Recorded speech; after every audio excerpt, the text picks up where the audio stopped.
Right, so let's start one session. So first speaker is Eva Viehmann from the University of Münster. She will speak about Shtukas 3. Right. Yeah, thank you very much for the invitation to speak here. So this is the second half of this course on Shtukas and moduli of Shtukas, and I will present the local theory in the sense that I want to consider local Shtukas and their moduli today. I will start with a definition, then introduce these Rappaport-Singh type moduli spaces of local G Shtukas, and then talk a bit about the geometry of the special fiber. And then next time in the last talk in this series, I will talk about connections between the moduli of global Shtukas and of local Shtukas. So linking my part to Zhongxue's part. Okay, so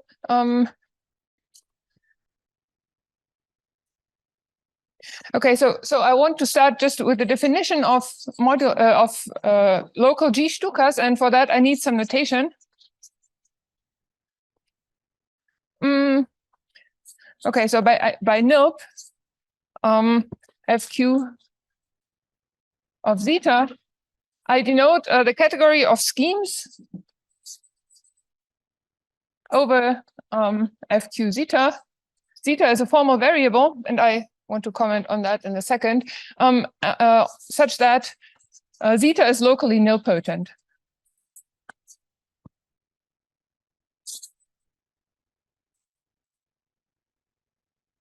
And, well, maybe one more line and then I comment on zeta. So G is a reductive group. So it's a reductive group scheme.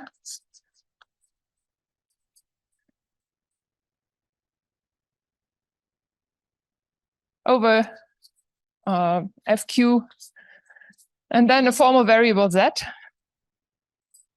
And first comment on this is one could do the whole thing more generally. So I could also require here just a parahoric group scheme such that the generic fiber is reductive. And second comment is you see here these two formal variables, zeta and Z. And well, the whole theory is an analog of moduli spaces of p-divisible groups. So in this mixed characteristic situation, both roles of zeta and Z are called P, and therefore one has to say a little bit about this. So if you remember Zhongxue's talk, she talked about G torses over X times S, where X was a curve and S was somehow the base scheme. And the role of this curve here, well, we want to replace the curve by the completion at a point of a curve, so by a formal power series ring. And this is this Z here, this variable Z. This somehow this corresponds to the curve in the global situation. Whereas the zeta here, or the whole schemes here, including the variable zeta, they play the role of the base schemes S occurring in Song's talk. Okay, so so examples of this are, of course, the usual GLN, symplectic groups, etc. And I will refer to GLN a couple of times in between. Okay, then we have the loop group that we considered a couple of times in the previous talks. Nevertheless, this is the represents the schiffification of the functor on FQ algebra, sending R to G of R, and then Z. And because of my two variable problem, I wanted to write this down again. Here, the variable is Z; it's not zeta. And similarly for L plus. So this is the positive loops. So R is mapped to G of R, and then the formal power series in Z.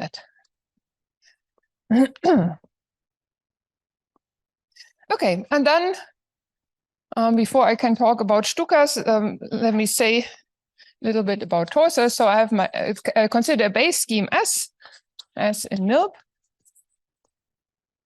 FQ zeta. And if I start with an L plus G torsor,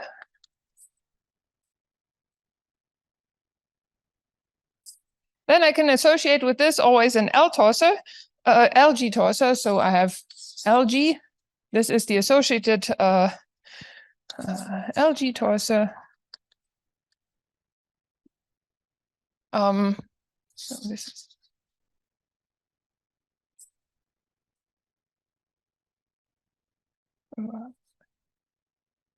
and also, well, in the same way as what Zong did, I have the Frobenius morphism S to S. And I can consider Frobenius pullbacks. And so if G, or say G prime is a torso, any torso on S, then I can consider the Frobenius pullback, and I will denote this by a sigma upper star G prime. So this is by definition the pullback under sigma. And this is then again, say, torso under some group, and then this is again torso under the same group. Okay, and now I can define local G Shtukas. So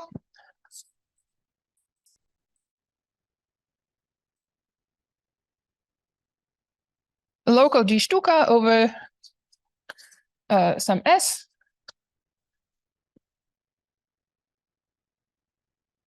This is a pair.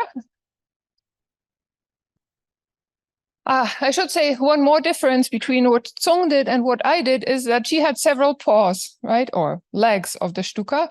She had these K legs. And here we in the local situation, we want to consider the completion in one point of the curve. And so naturally, we just have one leg. And so, and it's clear what it is, so we don't mention it. So what is left is we have a pair that I denote G underline, consisting of an L plus G torso and a Frobenius morphism. So this G is an L plus G torso on S. And again, there's a slight difference. I mean, she considered torsos on curve times S, whereas I hide the curve in this construction of considering positive loops here. And this tau G is an isomorphism of the associated LG torso. So we invert Z, the variable Z here, by considering the L torsos, and then we want an isomorphism.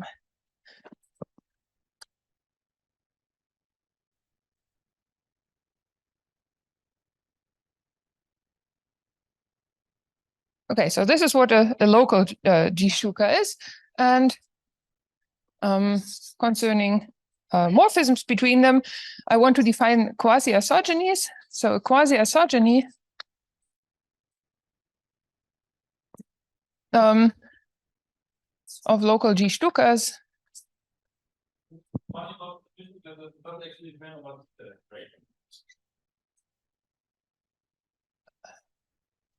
I don't understand what you mean, but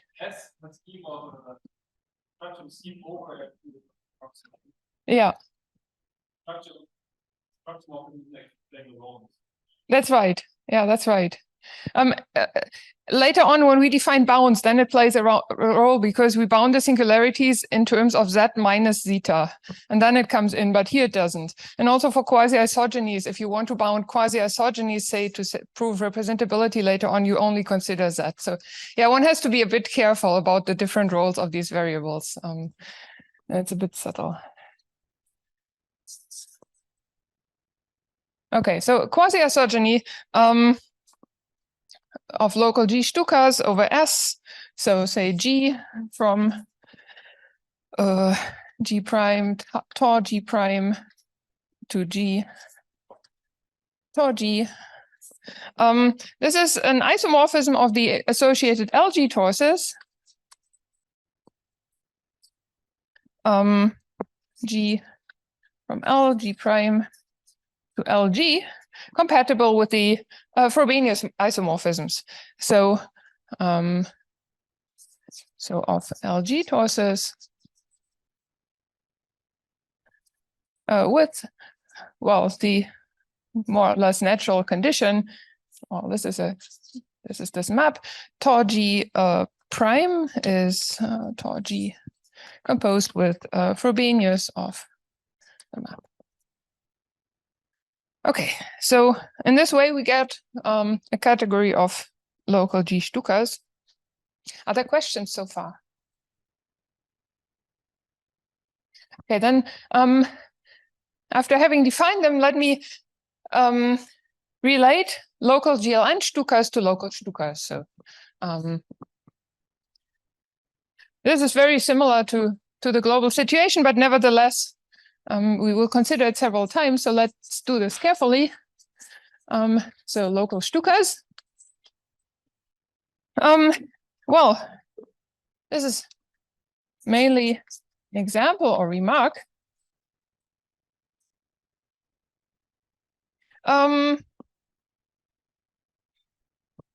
So we consider the group GLN.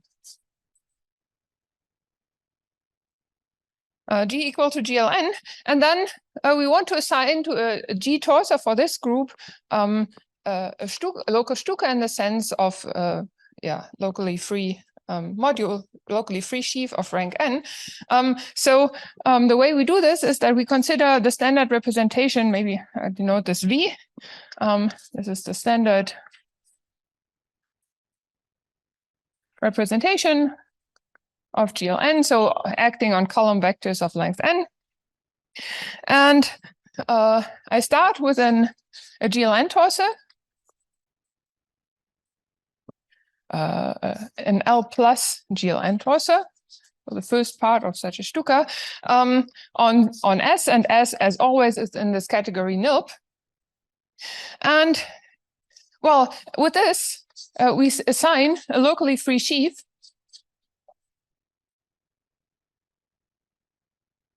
that I denote maybe G sub V of rank n. Well, I take the sheafification of the following thing. I assign to any y. Well, I consider G of y, and then the usual construction. I consider, well, the product, and then I have to change this to OS Z over FQ.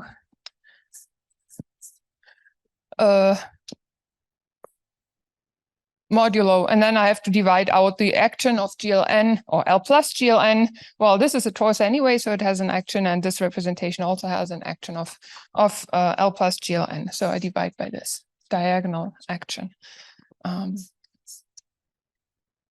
Okay, so in this way, you get, for every GLN torser, you get this locally free sheaf of rank n. Of course, the same construction works for any representation. So whenever you start with any reductive group and consider representation V in this way, you can obtain a suitable locally free sheaf. Yeah. Yes, I can.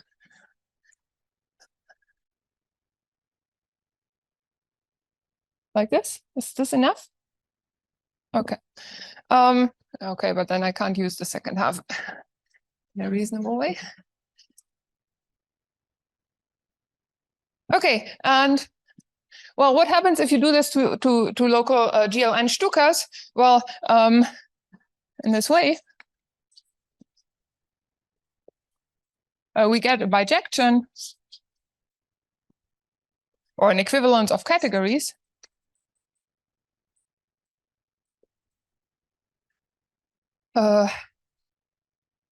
Yeah, maybe before I write down the exact statement, I have to define the second category. So the category of local Shtukas of rank n over S. So what is a local Shtuka of rank n? Well, these are pairs. M underline, this is M and Frobenius, where M is a sheaf of OS of Z modules on S. That is Zariski locally free of rank n.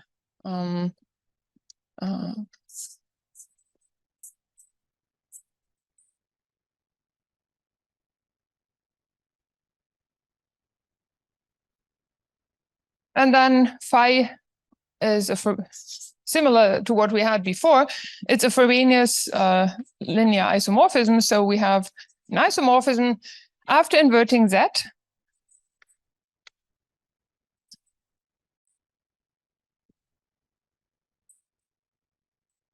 Between sigma upper star of M and M.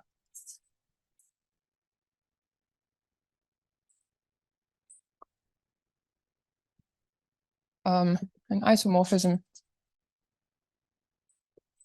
of OS of Z modules. And again, one can define what a quasi-isogeny of such local Shtukas is. Well, it's an isomorphism of the associated OS round bracket Z modules compatible with the Frobenius isomorphisms. Yeah, maybe I don't even write this down. And then there's a lemma. This yields the above construction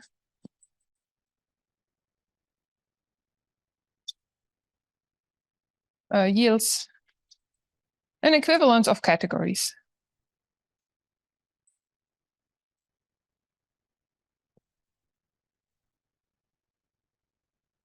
Between local GLN Shtukas, and GLN Shtukas are the ones on the right side,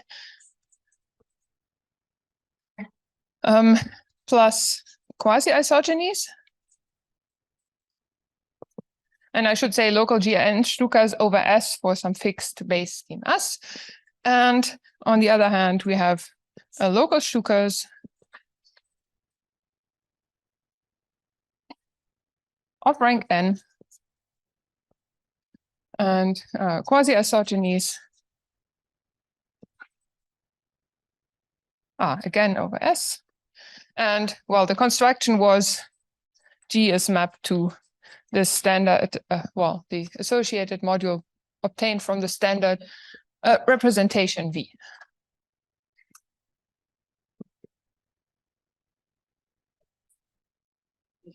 Of the representation V, like V goes to GL standard representations over field FQ or FQ, yeah. 6. Yeah. Yeah.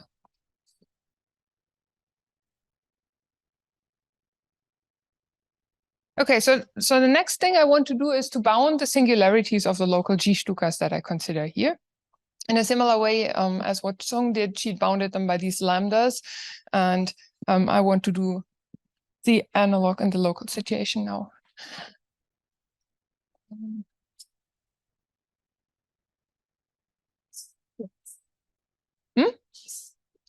Yeah, this is this locally free sheaf that I constructed there. So V is the standard representation, and then I get this modules.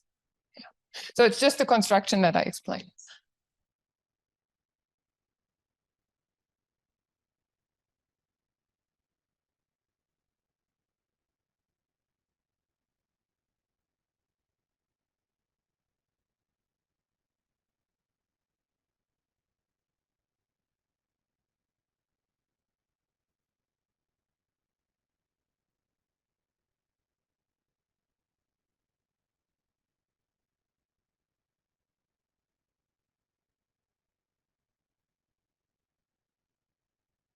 Okay, so bounds on the singularities. Or the singularity, yeah. Maybe I should say singularity because I have only this one leg. You see, we get an isomorphism after inverting Z, but we want to bound somehow the denominators in that arise there. And I should say there are various ways of defining bounds in some part of the literature. I should say something about literature references. Okay, so there's a lot of various papers that I should recommend here, but maybe the easiest way is to say that I use my ICM notes and all the references therein. So there are various papers by Hartel myself, Alasterat and Hartel, and next time I will talk a lot about the thesis of Stefan Neupert, but all of the references are in these notes and they are pretty close to what I'm doing in this course. Okay, so anyway, bounds on the singularity. So in the literature, there are two ways to define bounds on the singularities. One is a very explicit way. This is what I want to do today as well. Use a mu, which is the analog of the lambda that Sung Shih had in her talk, and directly write down what the bound is. And the other way is to define abstractly what a bound could be in a great generality, and then write down all the conditions that we need on the bounds. And in this way, you get a lot of different possible bounds. This makes the theory a lot more general, but also a lot less explicit. And yeah, it's a matter of taste what one does, but I will do the explicit way here. Okay, so to define these bounds, I want to fix a pinning. So T in B in G, and this T is a maximal torus. And this is a Borel subgroup. I assume that G is reductive over FQ of Z. And so in particular, it's unramified. So it has a Borel subgroup and maximal torus. And then what I also fix is a dominant co-weight, mu. So my bound will be associated with a dominant co-weight. This is in slower star T dominant.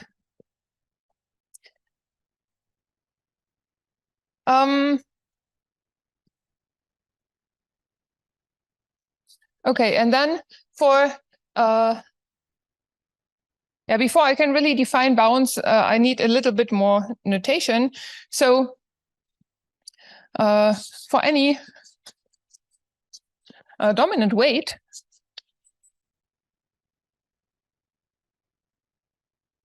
lambda of G, I consider the corresponding Weil module. So V of lambda, well, what is this? This is the induced representation from the opposite Borel of this representation that you get by extending lambda to B bar. And then I take the dual. So this is the Weil module.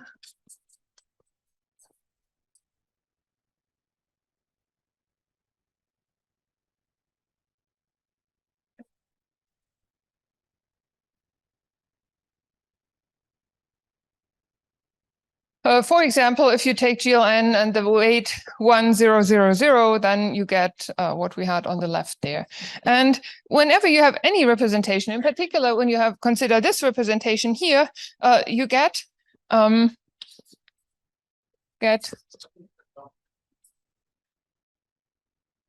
yeah, I mean, okay, so this is here W0 of minus lambda. I mean, if lambda was dominant, then minus lambda is anti-dominant, and then you have to flip it again somehow to make it dominant.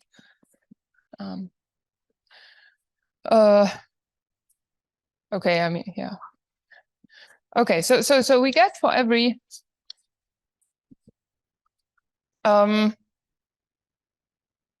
local G Shtuka,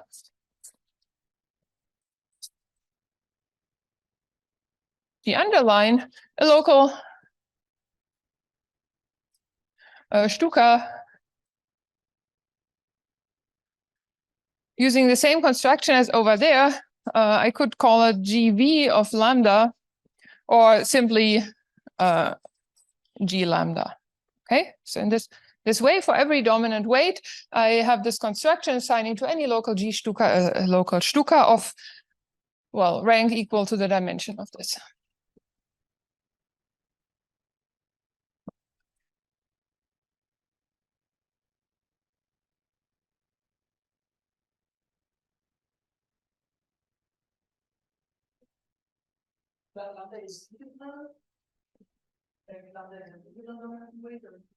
Yeah, yeah.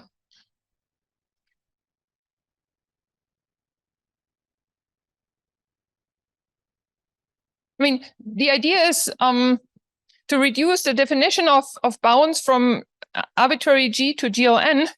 And for GLN, what you would like to do is bound the denominators of every exterior power of your mod of the Frobenius. And what you get then is that you have to test with the fundamental weights. And well, maybe I first write down the definition and then I make all these remarks.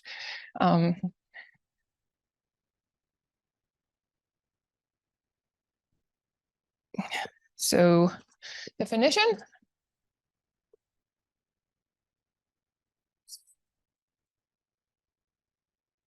A local G Shtuka.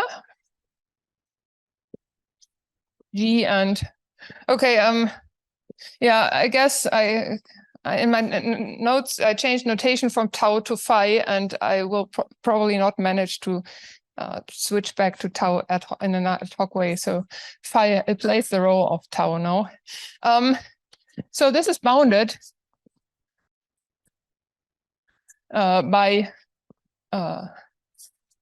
mu, and mu is this dominant co-weight. If the isomorphism, well, we had this isomorphism phi from sigma upper star G to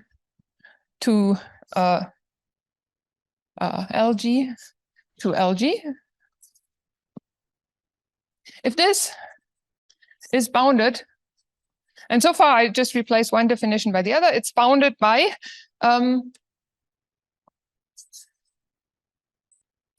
mu z minus zeta. And okay, so far I didn't tell you anything, but the first part is just to point out that the singularities in terms of z minus zeta will be bounded. So now what Peter said plays a role. We now zeta comes in for the first time. And what does this mean? In the sense that for every dominant weight,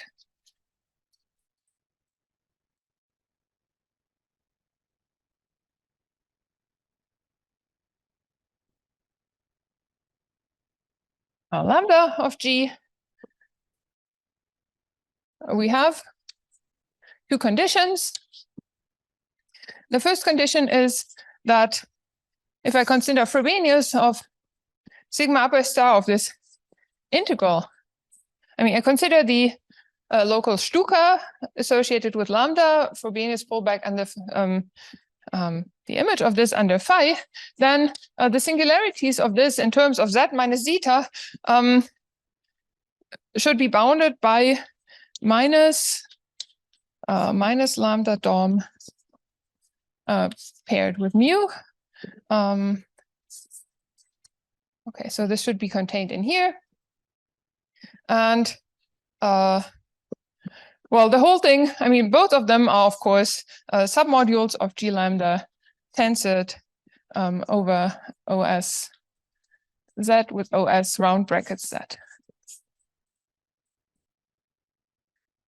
Okay, so this is the first condition. But then we have to avoid, somehow we have to make sure that we're in the right connected component, that the valuation of the determinant of this Frobenius is the same as what we get from U. Otherwise, they can't really be compared. And therefore, we have a second condition. And I first write it down and then explain all the notation in there. So mu sharp should be the same as the Kottwitz point of V sub S for every S in S. Okay, so what does this mean?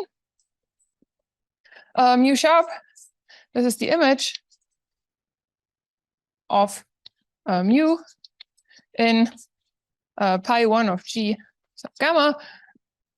Pi 1 of G is the fundamental group, so it's the quotient of x lower star of t by the co-root lattice, and you just take the image of mu in there.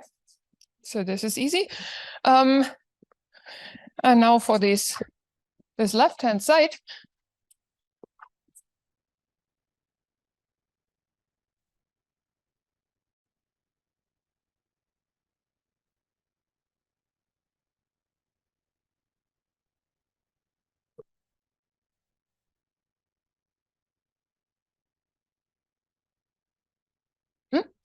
Yeah, gamma. No, kappa.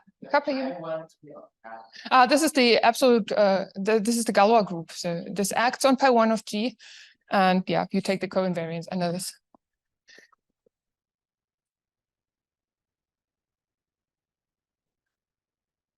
Yeah, this is what I want to explain now. Yeah, I will need the whole board here to explain all this. But I just wanted to write it down first so that you see where we're heading.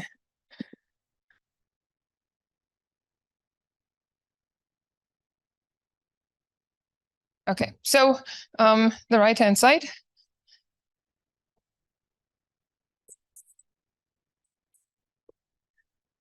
Okay, so if you if you have S and S, and you consider an algebraic closure of the of K of S, then say over this, the corresponding pullback of G underline. So you take the pullback of yeah, maybe I take it. Yeah. Okay. So I take the pullback of G underline to K of S, to the algebraic closure of K of S, and because the torso part of this is Ital locally trivial, this can be trivialized. So this is a pair GS over line and then phi S bar, and this G S bar can be trivialized.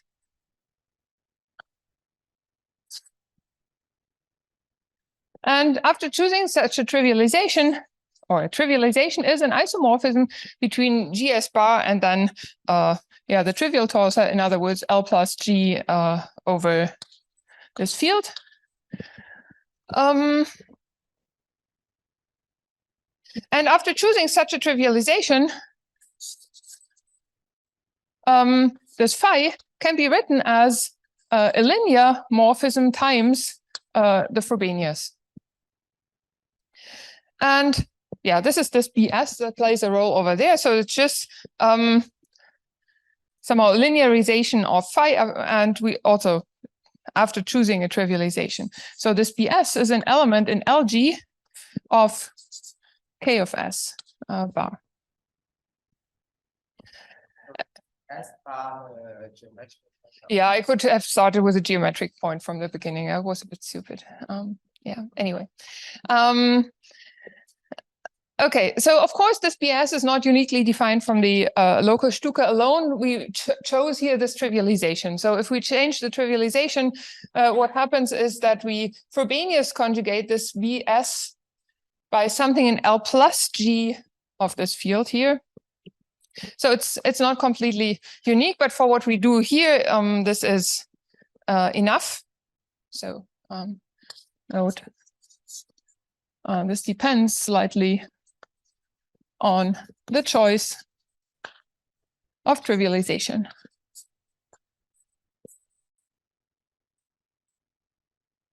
But this doesn't matter for our purpose here. Okay, and then this kappa G. Yeah, this is the Kottwitz map from LG in this case of this field to pi1 of G gamma. So this Kottwitz map is part of the classification of Frobenius conjugacy classes, and for GLN, it's just the valuation of the determinant of the corresponding element. Okay, in this way we get two elements in this fundamental group here, and we require them to be equal. Okay, questions so far?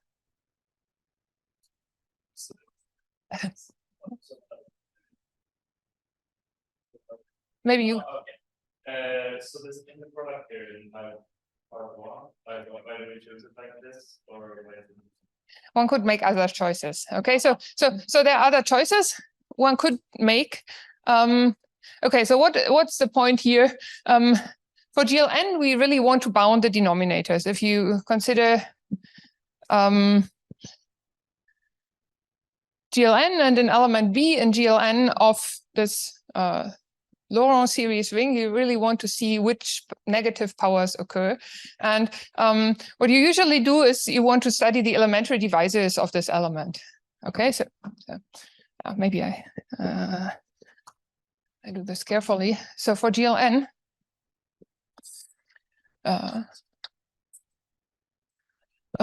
say you start directly with this trivialization, and you have, say, an element in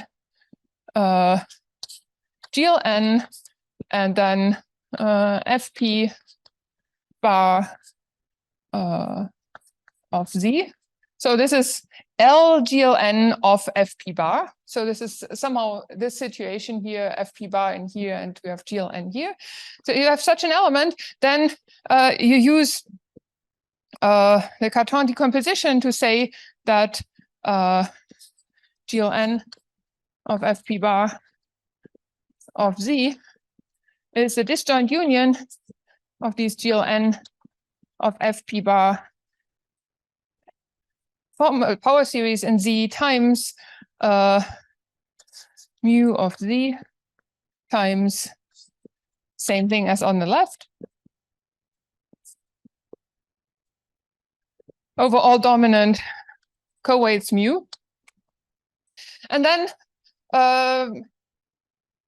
you want to say that B is bounded by mu if and only if. Okay, so I need more room for that.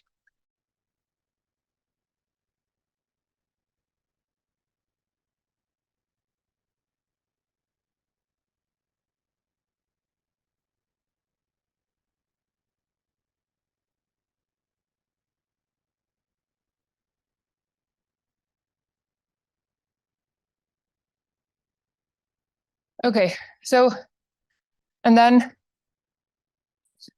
using this decomposition, you see that the B you started with will be contained in some double coset GLN of blah, blah, blah times mu sub B, I call it, of Z times GLN of blah, blah, blah.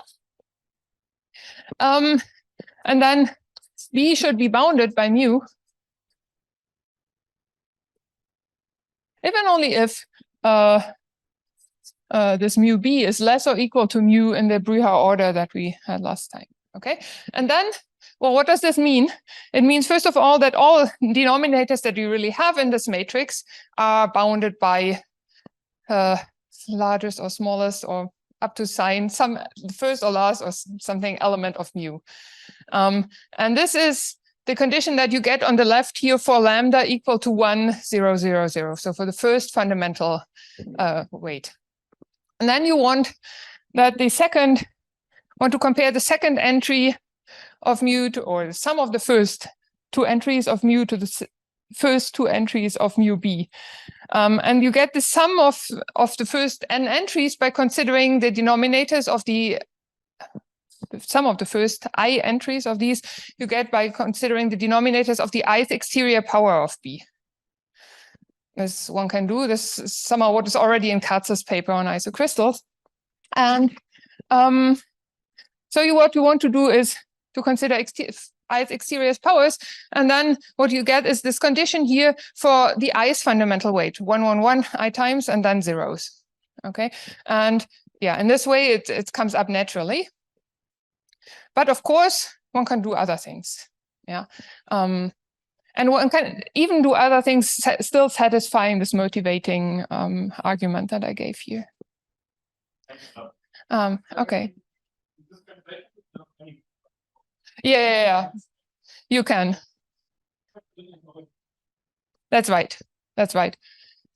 As well, yeah, okay. One has to be a little bit careful with the nilpotent structure, but as long as the scheme is reduced, the S is reduced, it's really the same saying it's bounded by this or requiring that for every geometric point, we have this thing here. And on the nilpotent structure, it's a bit subtle, but I mean, it's not clear whether this is the one and unique and best definition for nilpotent structure anyway.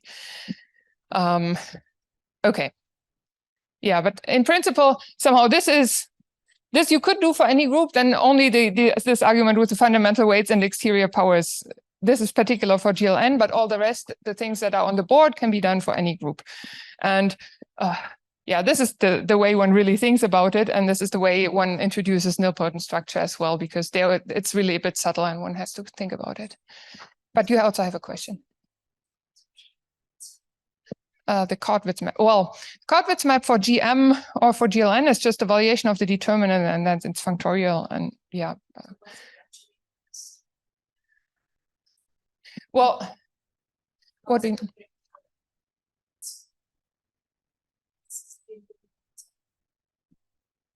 Number one is the kind of argument that's in that Well, yeah, I mean, I think both of them are in that. I mean, what you have is, okay, so what does this mean here? You have this Maser inequality to say what this is. Means that, so the first entry is less or equal to, or sum I from 1 to sum I0 of these should be less or equal to nu I, something like this, plus equality for I equal to for I0 equal to n, right? And this is the first condition, and this is the second condition. You just want that your mu isn't arbitrarily large and has nothing. I mean, you want to avoid that mu is somehow in a different component altogether than mu b. This is all that it means. Okay. Other questions? Okay, so remarks. I also have a couple of remarks. Some of them are already said, but just to write this down once. So there are way more general bounds are possible.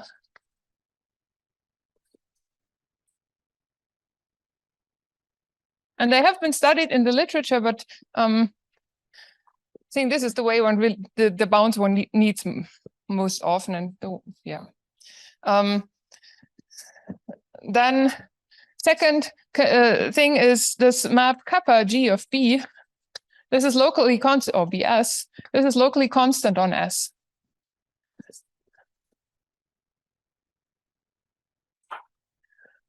Really corresponds somehow to the connected component in the flag variety that you get by considering this Frobenius morphism.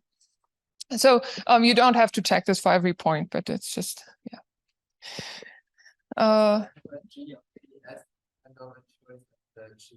No, it does not depend on the choice of the trivialization. The point is, if you change the trivialization, you Frobenius conjugate. So yeah, I should say kappa G of BS only depends on G underline S. The point is, a different trivialization corresponds to sigma conjugating this element BS by an element of this L plus G of K of S bar, and all of them map to 0. I mean, or map to. I mean, sigma conjugating by an element of this here doesn't change the Kortwitz map. Even if you just sigma conjugate by LG, it doesn't change the Kortwitz map. Okay.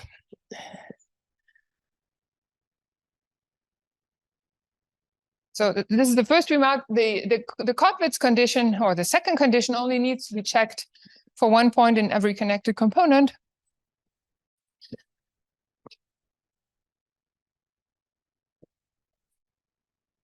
But the first condition also means quite an effort, right? You need to check something for every dominant weight.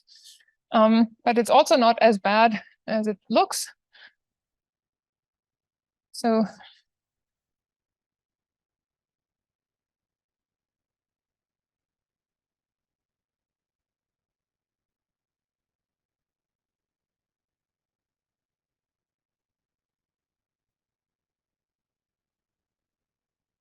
third remark, it's enough to check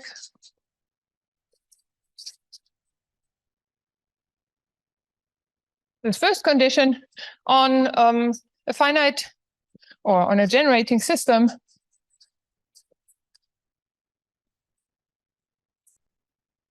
of the monoid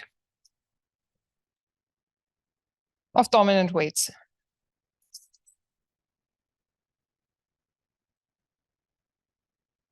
So in particular, only for it's enough to check this for finitely many dominant weights. For GLN, you would probably use the fundamental weights and then do exactly the translation that I had there and check exactly the condition that I mentioned.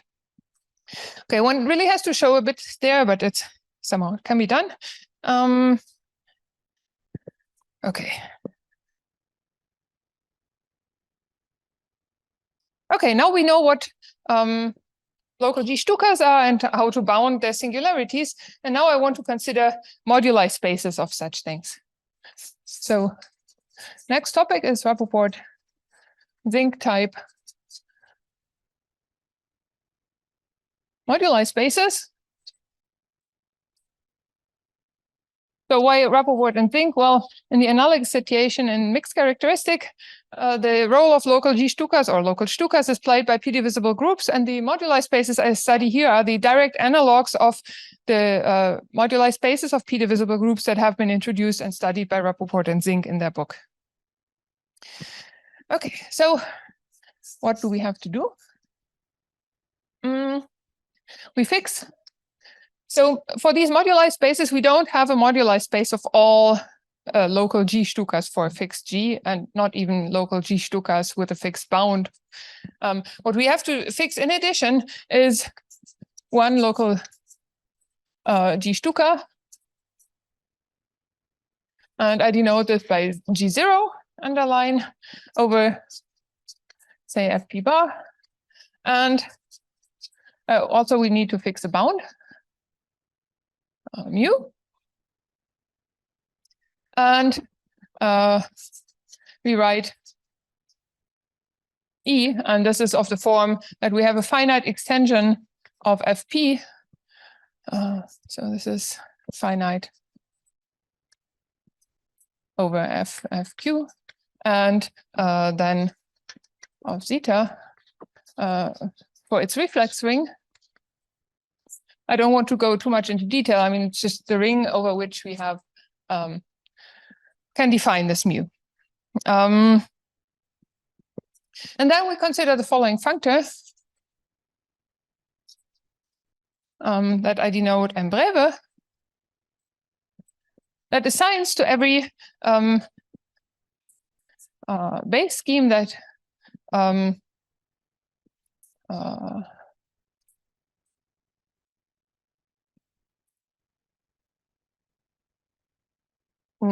that we have here, the set of pairs. Well, what we want to do is we want to parameterize the quasi-isogeny class of this fixed local G Shtuka. Okay, so instead of parameterizing all, we want to parameterize the quasi-isogeny class. So we map to pairs G underline and delta bar, where G underline is a local G Shtuka over S. It's bounded by mu.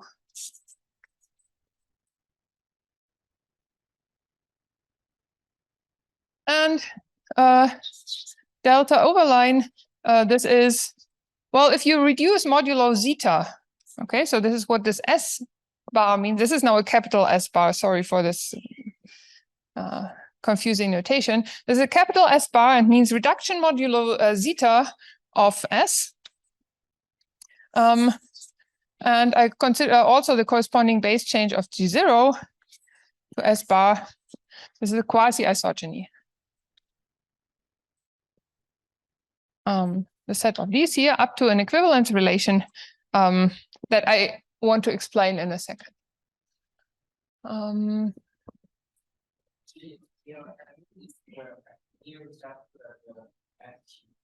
Yes. Yes. Yeah. Okay. So here I consider, well, no, I should say F just bar. Thanks.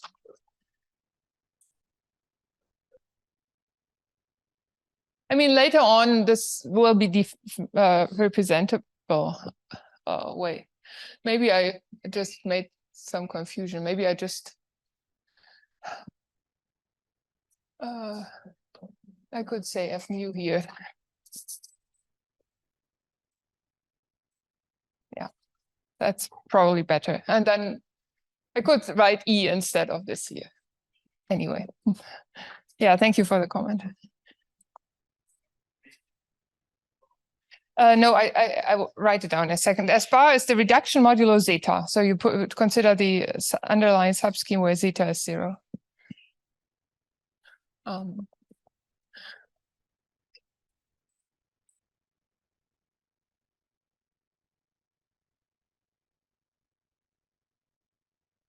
So it has nothing to do with the S bar here. It's a capital S bar, and it means something completely different. I'm sorry for that.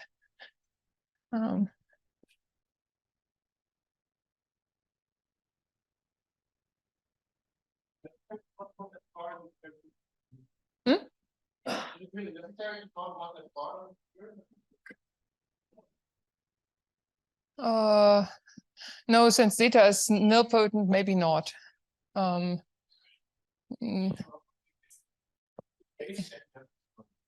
Right. No, yeah, maybe not. Maybe it's just somehow historical because Rappaport and Zink did this. Yeah, you're right. You don't even have to do that. That's good because then I can erase this confusing notation.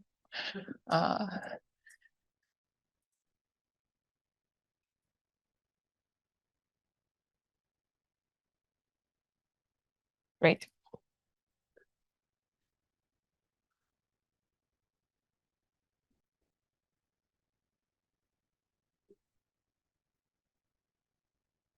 Well, the bound. I mean, if I say bounded by something, you mean why E appears at all? Because otherwise I cannot define what bounded by mu means.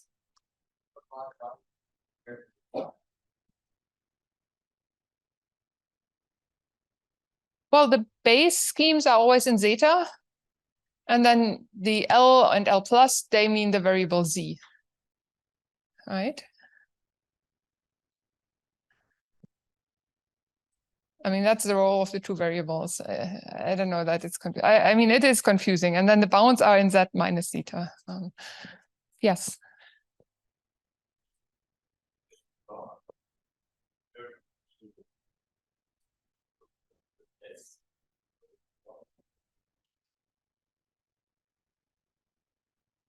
What is over FP bar? Oh, yeah, the local G Shtukas. Okay. Yeah. Okay, I don't want to write FP bar here, or the right FP bar here. So let's say FQ. Anyone can find a representative anyway. Other questions? Okay. Where was I?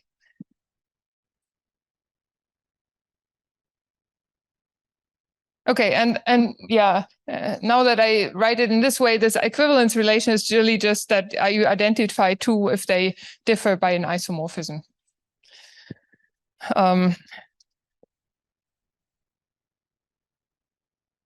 Okay, so then I don't have to say anything about this. Okay, so remarks on this.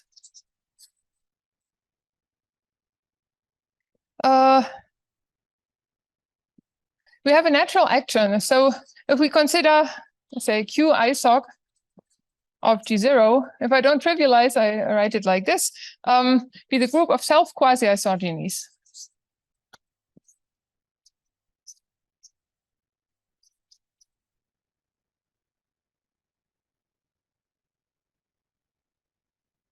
Isogenies of this defining element, G underline 0, then this group naturally acts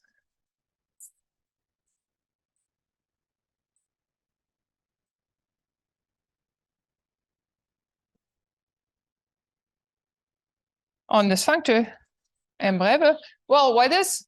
Because you can combine these, or you can take the composition of delta with any self-quasi-isogeny of G0 and get a new quasi-isogeny between G underline and G0 underline, and in this way you get a natural action. If you trivialize, so say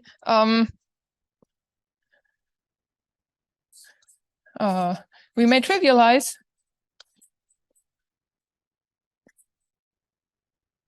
say G underline over FP bar, at least we may, or FQ bar, we may trivialize this defining local G Shtuka, and then this is isomorphic to L plus G FQ bar, and times some linearized version of the Frobenius, and this B is in LG of FP bar.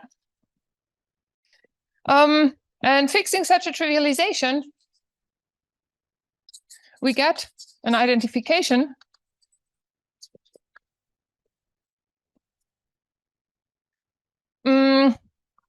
between quasi-isog and something that might be more familiar, namely you get self-quasi-isogenies of this trivialized thing are now elements of G of LG of FP bar, such that the inverse times B sigma of G is equal to B. Or you could also say B sigma of G is G times B. These are the self-quasi-isogenies. And well, what is this? This is sometimes denoted JB of FQ of Z. Or maybe also GB or something like this. So this group is acting. I don't know, does J have any meaning? Rappaport and Zink use this, and I don't know. I mean, okay, recently it's called GB because somehow it's an inner form, or in many cases, yeah, it's an inner form of corresponding to this B of G. And this notation maybe makes more, I mean, it's more suitable because J is somehow it's just a different letter, right? And need not be different. Yeah. Okay. Theorem. Okay, so the representability theorem, the functor M breve is representable or representable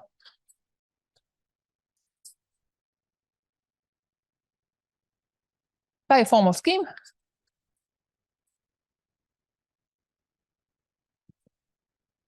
over the formal spectrum of E, and it's locally formally of finite type.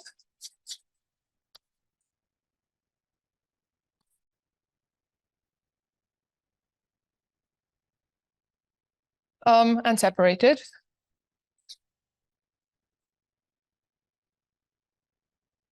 And right, I could say more. I mean, the irreducible components are projective and things like that. So one can say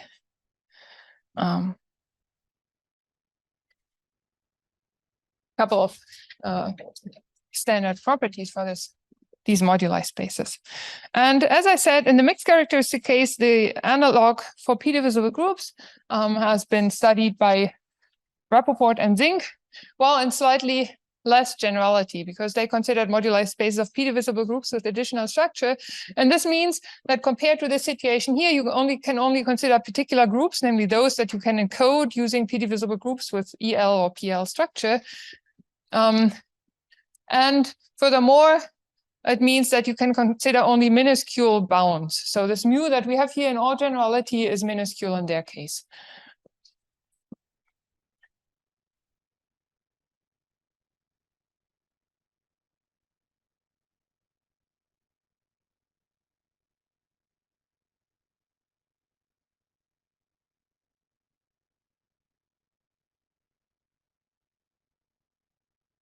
Okay, any questions so far?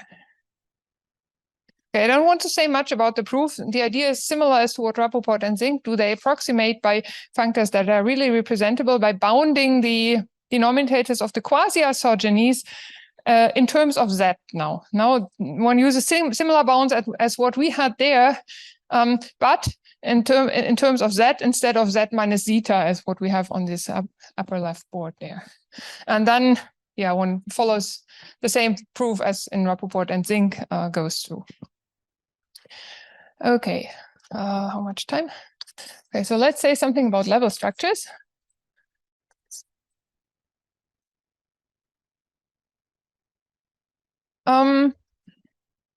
Okay, so what we do is we consider the Breve and strictly Breve analytic space associated with M Breve.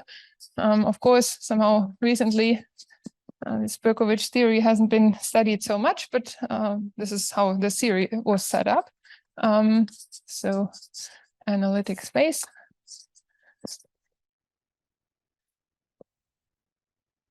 Associated with this formal scheme.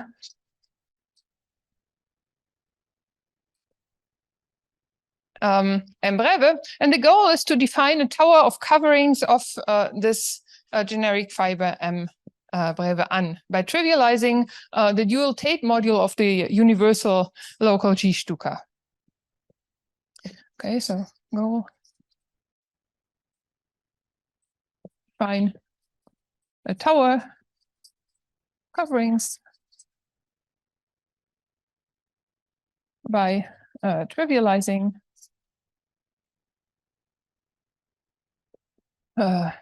and I will say how to do this and what this is.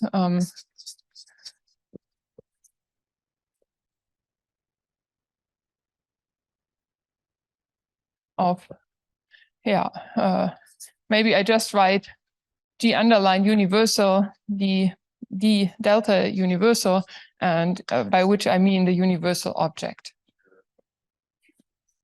What is Ibreve? Yeah, Ibreve is FQ bar zeta. Is this called? Yeah.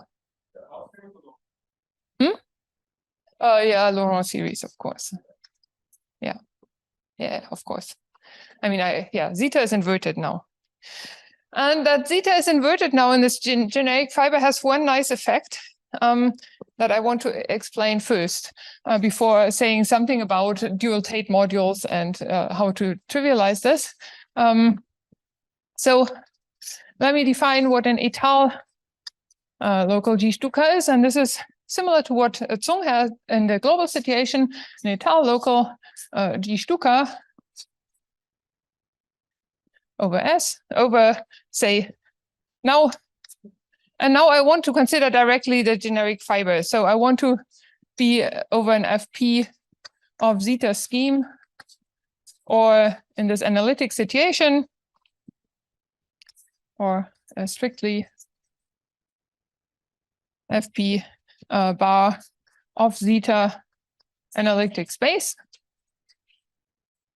S is a pair.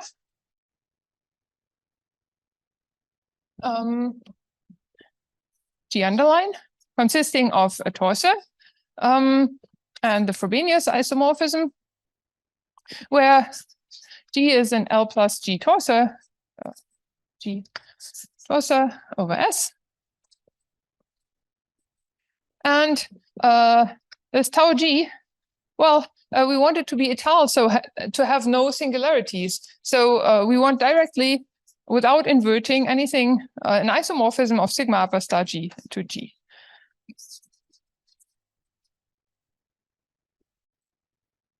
L plus. So an isomorphism of the L plus G torus. And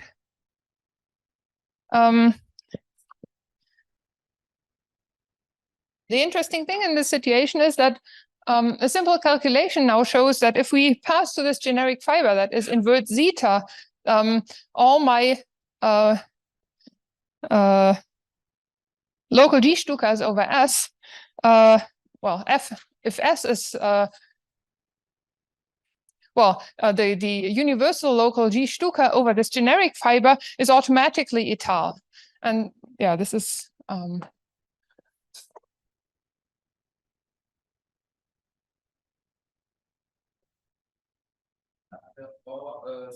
FP bar. a strictly FP bar zeta analytic space. Yeah. Mm.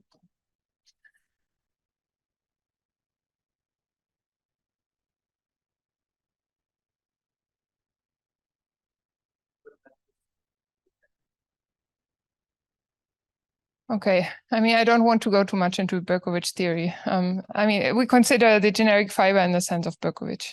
That's what we're doing, but maybe concerning the time, I don't think I can go into detail here.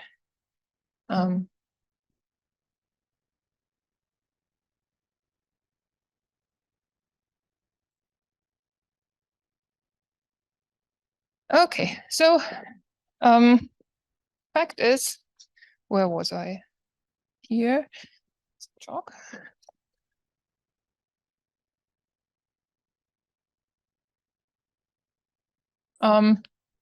Remark.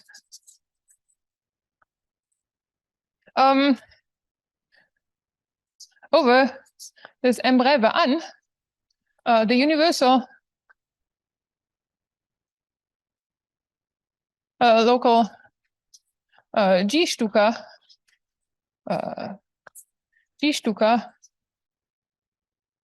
is automatically étale.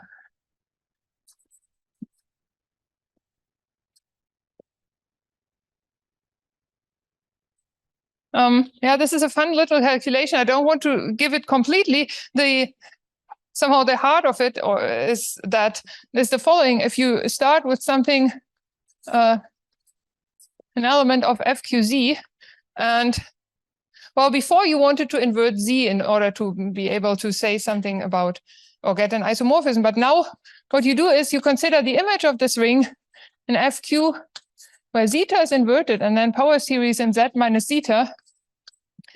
And what becomes of Z is, well, if you consider Z and write it as an element of this ring here, then Z is equal to zeta plus Z minus zeta. And then you see as a formal power series in Z minus zeta, this is automatically invertible because the constant coefficient is invertible. And so this is automatically invertible.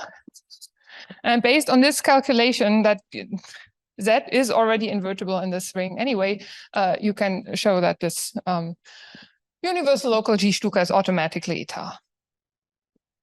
Okay, and so once you have an étale local G Shtuka, such as this one, we can consider the Tate module or the dual Tate module.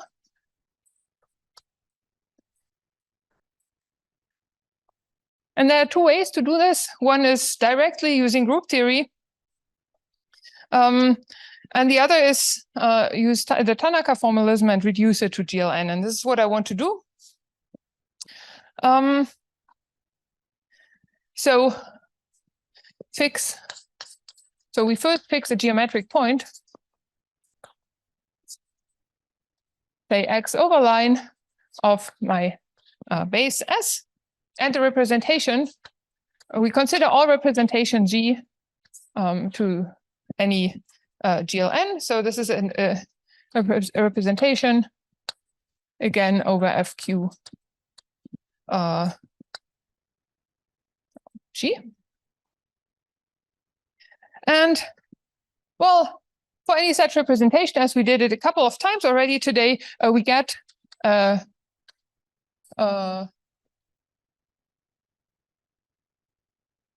I should say G underline an étal local G Shtuka over S. And then we get this rollover star of G underline, or you could also say, yeah, I mean, this is, if you write this as GL of V, some vector space V, then this is what he denoted earlier. Right? This is this construction that we had a couple of times. We get, and I now write for it M and tau M. This is in any case an étal local Shtuka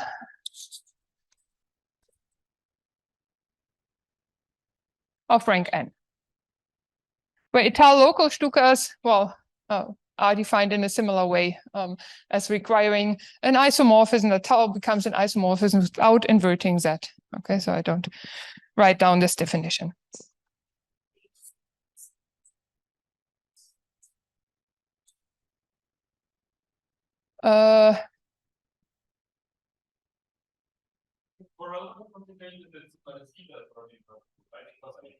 Yeah, that's right.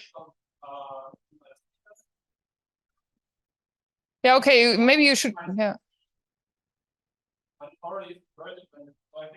Yeah, maybe I should.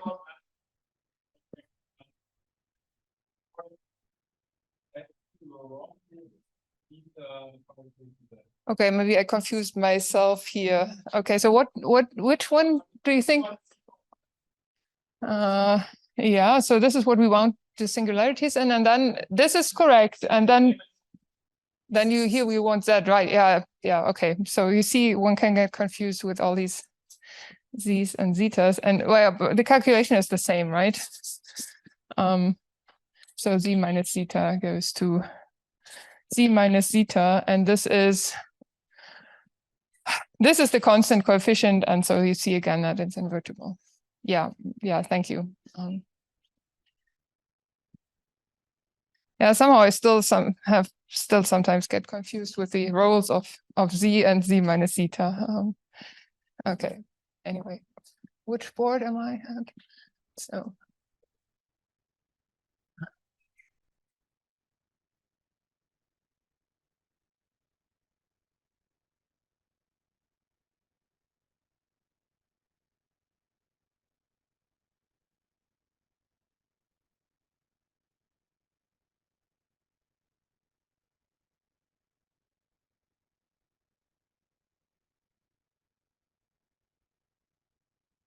Okay, so the Tate module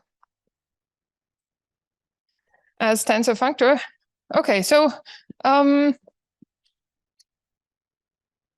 okay, so I have this étal local Shtuka of rank n, and maybe I should call this M underline.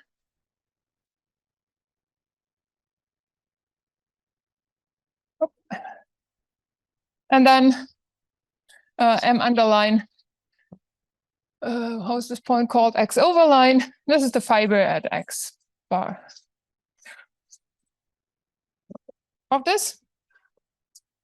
Okay, and then I define the dual Tate module of this local Shtuka of rank n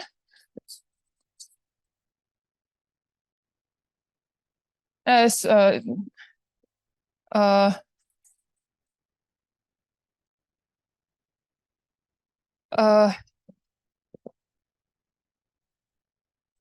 as the set of elements in this module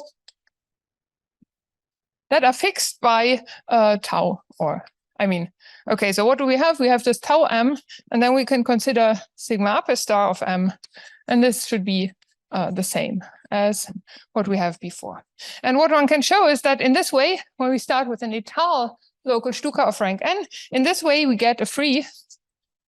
So yeah, one has to consider this in detail, but I'm not giving proofs here anyway. It's a free FQ Z module of rank n. Okay, and now what else And because we did this only for one point, what we want to consider is the monodromy action of the fundamental group. So pi1 acts by monodromy on this module. And altogether, if we now consider all representations, we get a tensor functor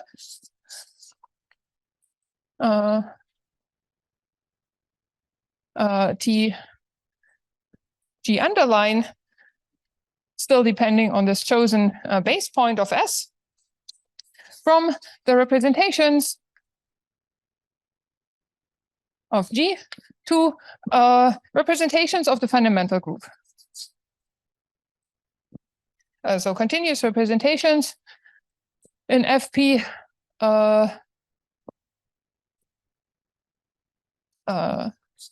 Z modules of pi1 of S x bar. And in a similar way, one can also consider the rational Tate module by saying, well, I consider the associated FQ round brackets Z module, or first the associated, how to say, I mean, I can invert Z on M and then do the same construction, and then I get the rational Tate module. And this is then denoted V. And the construction is the same. So I have, again, representations. Now I can invert that here and of G, and then map to continuous representations in FP round brackets Z modules of the fundamental group. Okay, and yeah. How do I understand this addition here for the T value? Oh, I have sigma time.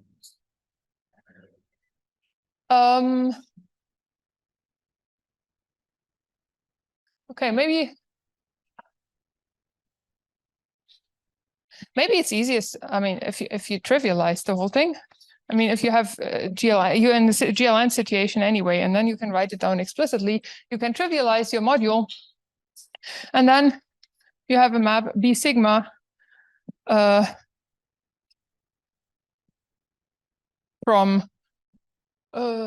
what is this? FP, or maybe it's FQ here everywhere. P's are always Q's. FQ bar power series in Z to the N to itself. And you would just take the invariance of this map. And then you use that it's étal to show that you really get a free such module. I mean, if you start with an arbitrary B, of course, you get nonsense or something way too small. But in this way, you really get a free FQZ module if you assume that the thing was étal.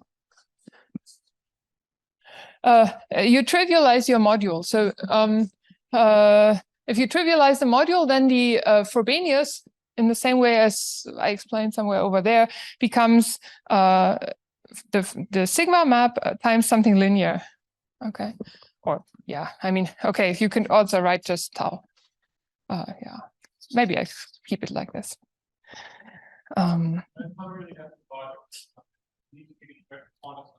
Oh yeah, we are over at some generic point. So this is K bar, right? Yeah, some field over which the point is defined. It's a geometric point anyway, so this is K of X bar. Yeah. Okay, but okay, so I guess I will not say much about this special fiber, but maybe that's not so problematic. But let me at least introduce level structures in the remaining minutes.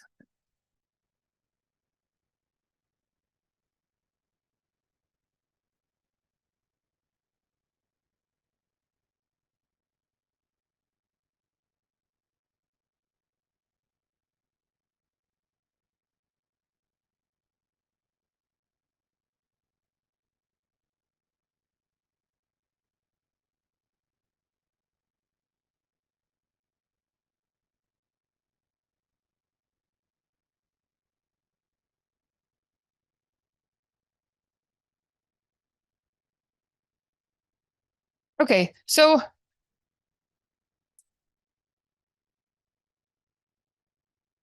um,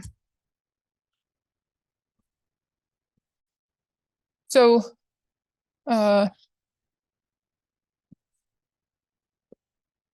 okay, so say G underline is again an étal local G Shtuka over S, which is a connected E-breve analytic space. And I want to define trivializations of the rational Tate module. And this I denote by triv G underline X bar FQ Z. And what is this? This is defined to be tensor isomorphisms between two functors FQ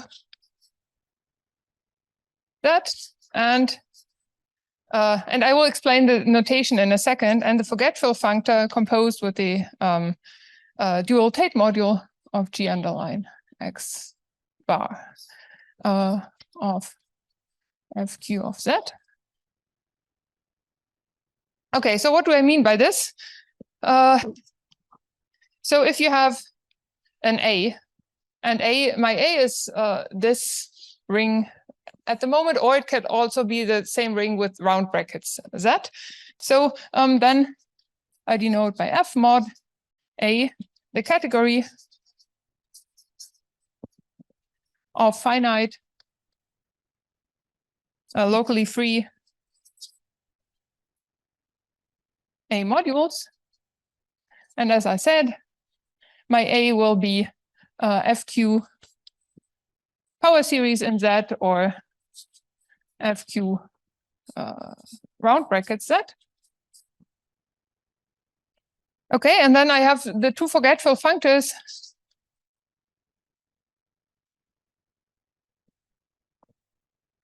This omega, this is the forgetful functor from A representations of G to just modules. So I forget the G action.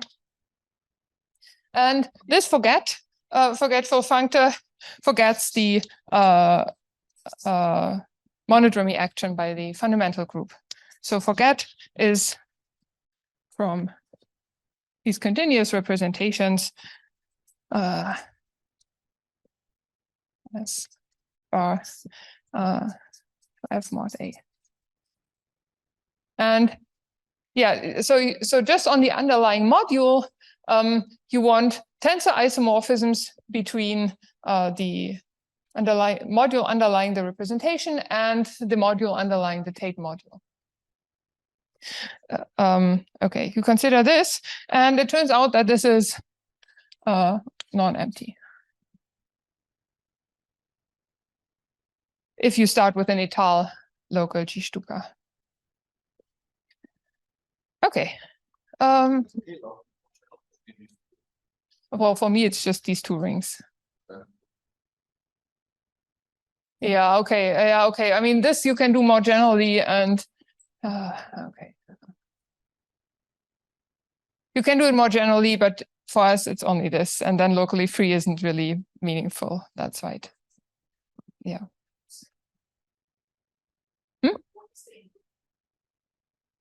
It's a representation of G. So it's one of these representations that we considered here, representations of G.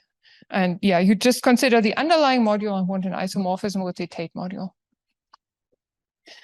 Okay. Good.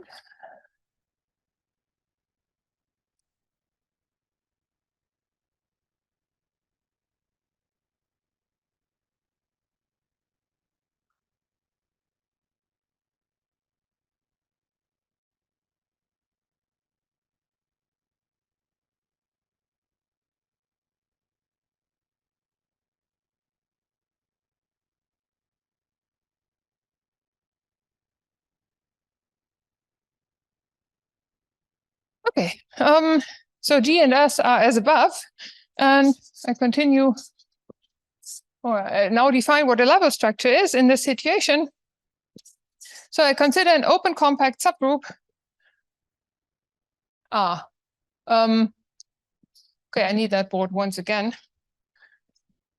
I only did this with these power series, but what I already said is you can also do the same thing, putting round brackets here, right, instead of these power series, and then you have them here as well. And here you have V, G underline X up, X bar, and here you have again. But the definition is just the same. Okay, so we start with this power series case. Or maybe just with the general case already. So there are these two cases, either this or this. And in the upper case, one has to be a bit more, or has to use the second definition there, but other than that, it's similar. So we take an open compact subgroup K in here, and an integral in the first case, in the power series case, or a rational level structure. Okay, level structure on G underline is by 1 tau of S X bar invariant K orbit in these trivializations of the rational Tate module, of the Tate module in the integral case and of the rational Tate module in the rational case. So in the second case, it's rational Tate module here. So this is what the level structure is. And recall, we are always in the generic, we are talking about the generic fiber of our moduli space. So our universal local G Shtuka will be etal. And so all of this works. Okay, and then you can consider S upper K. S was my base scheme for the etal local Shtuka, base analytic space. So this is a functor on the category of E-breve analytic spaces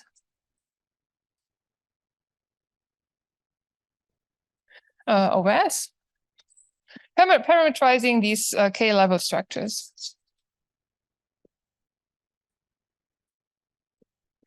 This is in the integral case. K integral. Parametrizing integral K level structures on G underline. So in particular, you can, when you have an open compact subgroup of G, F, Q power series in Z, you can in this way define the functor M-breve upper K, and this will already give you a covering space of the Rappaport zinc space. And now in the rational case, you have to be a little bit more careful. If K is in G of FQ round brackets, Z compact open, then what you do is you choose a K prime in K, make it smaller so that this K prime satisfies this integrality condition.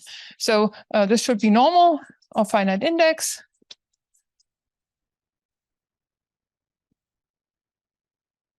And such that K prime is in G of FQ Z.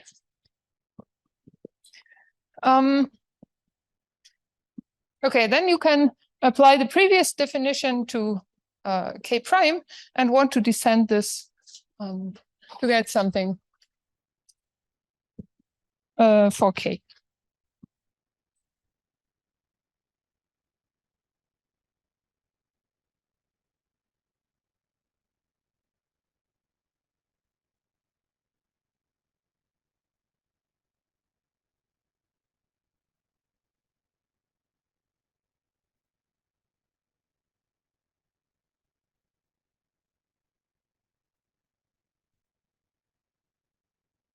Okay, so we can consider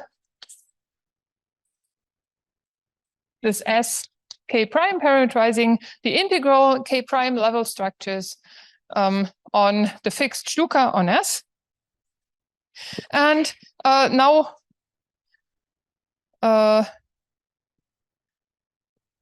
this K mod K prime, this acts on Sk prime. Namely, if you have an element coset Gk prime, then this maps, well, what is an element in here? We have a local Shtukas and a level structure at eta K prime. So this is the K prime level structure. Well, maybe I directly write M breve K prime. M breve an K prime like this, because my time is almost up. I do all of this at the same time.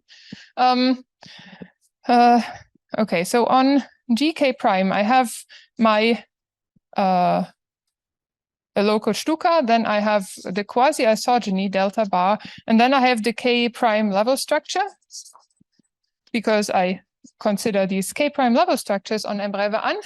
And well, what does GK prime map this to? Well, it acts on the level structure, so it keeps the Shtukas the same, keeps the quasi-isogeny the same, and maps this here to eta times G times K prime. And now we can simply consider the quotient. So M breve K, this is the breve analytic space obtained as quotient of this M breve K prime by the finite group K mod K prime. And in this way, we get for every compact open subgroup of FQ of round brackets Z, we get such a space MK. And so, yeah, 1 minute. So altogether, we obtain a tower of breve analytic spaces